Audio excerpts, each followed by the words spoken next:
Hello dear student, आप सभी के लिए लेकर मैं आ चुका हूं कक्षा 12वीं राजनीति शास्त्र का सेट बी। देखिए आपका वार्षिक परीक्षा का पेपर रहने वाला है। आपका देखिए टोटल क्वेश्चन रहेंगे 23, पॉइंट पेज रहेंगे 10 और टाइम रहेगा 3 घंटे, मार्क्स रहेंगे 80।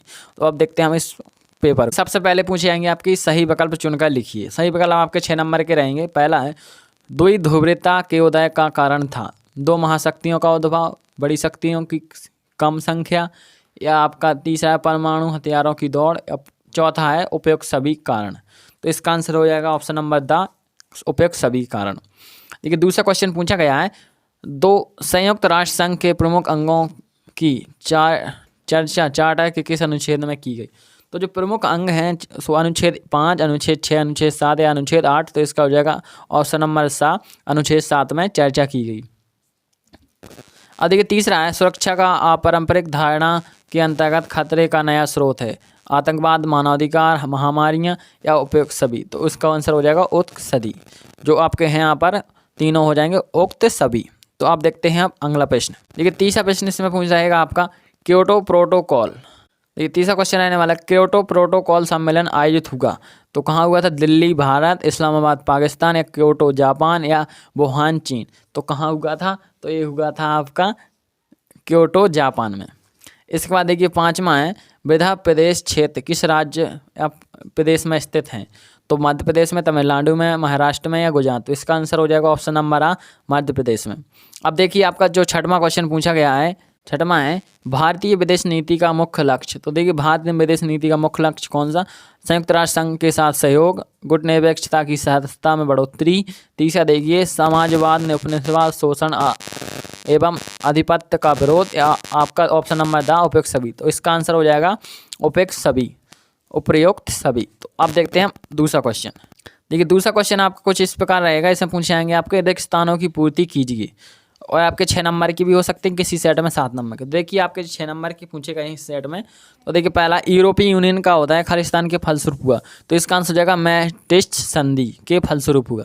दूसरा है संयुक्त राष्ट्र संघ के ध्वज की पृष्ठभूमि खालिस्तान रंग की है, तो हल्के नीले रंग की है। दूसरे में हो जाएगा आपका नीले रंग। तीसरा है वैश्वीकरण में विश्व एकीकृत होकर एक विशाल खालिस्तान बन जाता है, तो वैश्विक बाजार बन जाता है। तीसरे में हो जाएगा आपका वैश्विक बाजार। चौथा है वर्तमान में जम्मू कश्मीर हैं तो संघ शासित प्रदेश की कह दीजिए या केंद्र शासित प्रदेश। तो आप इसमें केंद्र शासित प्रदेश भी लिख सकते हैं चौथे में, और आपका संघ शासित शक्ति प्रदेश भी लिख सकते हैं। आप देखिए पाँचवा है 12वीं परियोजना में 2012-2020 के दशक को खालिस्तान के रूप में घोषित किया गया। तो किस दशक के रूप में घोषित किया गया। तो 12वीं योजना में नवाचार के दशक में इसको घोषित किया गया, नवाचार के दशक में। छठवां है आपातकाल में डरो। आपातकाल जब लगा था 1975 में, तो देखिए डरो नहीं मैं अभी जिंदा हूँ नारा खालिस्तान के द्वारा दिया गया। तो मैं डरो नहीं मैं अभी जिंदा हूँ नारा दिया था जयप्रकाश नारायण इन्हें। तो देखिए आपका ये रहेगा, इसने संपूर्ण क्रांति का जनक भी कहा जाता है। और देखिए इसके बारे आपके इंग्लिश में रहेंगे, तो इंग्लिश वाले बच्चों के लिए हम ये वीडियो नहीं बना रहे, तो उनके लिए हम इंग्लिश वालों के लिए नहीं दिखाएंगे। इंग्लिश मीडियम वाले बच्चे अगले वीडियो का इंतजार करें, वहाँ हम आपको इंग्लिश मीडियम में दिखा देंगे। अब देखते हैं आपका तीसरे क्वेश्चन पूछेंगे सही जोड़ी मिलाइए। तो देखिए आपकी सही जोड़ी इस प्रकार रहेंगी, 7 नंबर की रह सकती हैं और 6 नंबर की भी रह सकती हैं। पहली सही जोड़ी है शॉक थेरेपी अपनाई गई। शॉक थेरेपी कब अपनाई गई। तो इसका आंसर हो जाएगा 1990। देखिए दूसरा है दबाव शरणार्थी शिविर। तो दबाव शरणार्थी शिविर का हो जाएगा केन्या, ऑप्शन नंबर आखिरी। और देखिए तीसरा है विश्व ओजोन दिवस। तो विश्व ओजोन दिवस कब मनाया जाता है 16 सितंबर। और आपका देखिए चौथा है नव लोकतांत्रिक पहल। तो कब हुई। तो नव लोकतंत्र पहल 1987 से 1991 तक। पाँचवा देखिए छात्र संगठन। छात्र संगठन कब हो जाएगा AASU। और आपका देखिए जो छठवां है सर्वानुमति की राजनीति। तो इसका आंसर हो जाएगा आपका आर्थिक नीतियों पर सहमति। और आपका देखिए आखिर ये हैदराबाद का निज़ाम। तो हैदराबाद के निज़ाम का नाम था उस्मान अली खान। तो देखिए इस प्रकार आपकी सही जोड़ियाँ कंप्लीट हो गई। आप इनको एक बार अच्छे से देख लें और इसका स्क्रीनशॉट भी ले लें, ताकि ये आपको बार बार रिवीजन इसका कर सकें। तो आप देखते हैं हम अगला प्रश्न। देखिए यहाँ से आपके पूछे जाएंगे 4 नंबर में एक वाक्य में उत्तर लिखिए या एक शब्द में उत्तर लिखिए। तो ये आपके 7 नंबर के रहेंगे। पहला यूरोपीय यूनियन की संसद में कुल कितने सदस्य हैं। आपको बताना है यूरोपीय यूनियन जो संघ है उसकी एक संसद है, जैसे भारत की भी संसद है, तो उसमें कितने सदस्य हैं। तो उसमें सदस्य हो जाएंगे आपके 751। और आपका देखिए दूसरा है भारत पाकिस्तान संबंध शुरू से किस से ग्रस्त रहे। तो देखिए संदेह की राजनीति से भारत और पाकिस्तान के जो संबंध है हमेशा संदेह, वो नहीं कहते शक की कोई दवा नहीं होती, इसी प्रकार भारत और पाकिस्तान के बीच संदेह हमेशा रहते हैं। तो आप देखते हैं आपका तीसरा प्रश्न, सीमांत गांधी के नाम से प्रसिद्ध कौन है, ये कौन प्रसिद्ध है? तो एक ही बात है आपकी, तो सीमांत गांधी के नाम से प्रसिद्ध हैं आपके खान अब्दुल गफ्फार खां। और आपका देखिए चौथा है, 2003 में भारत, ब्राज़ील तथा दक्षिण अफ्रीका ने परस्पर सहयोग के लिए कौन सा संगठन बनाया?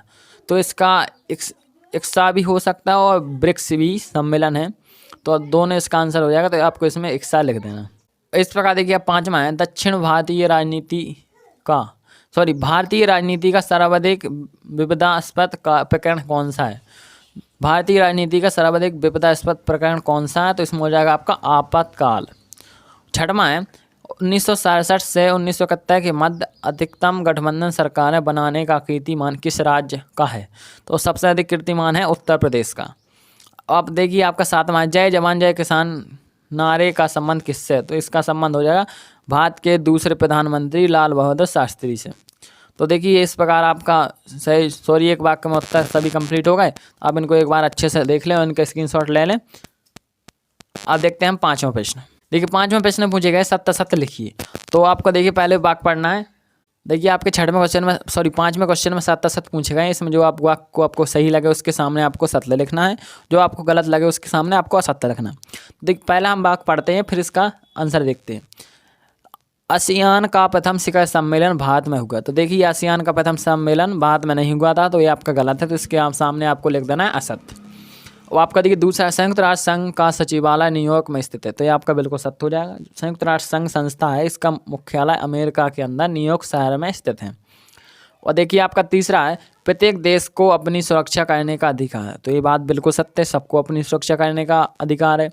आपका चौथा है, विश्व पर्यावरण दिवस 2019 की थीम बीट एयर पॉल्यूशन, अर्थात वायु प्रदूषण हटाएं था।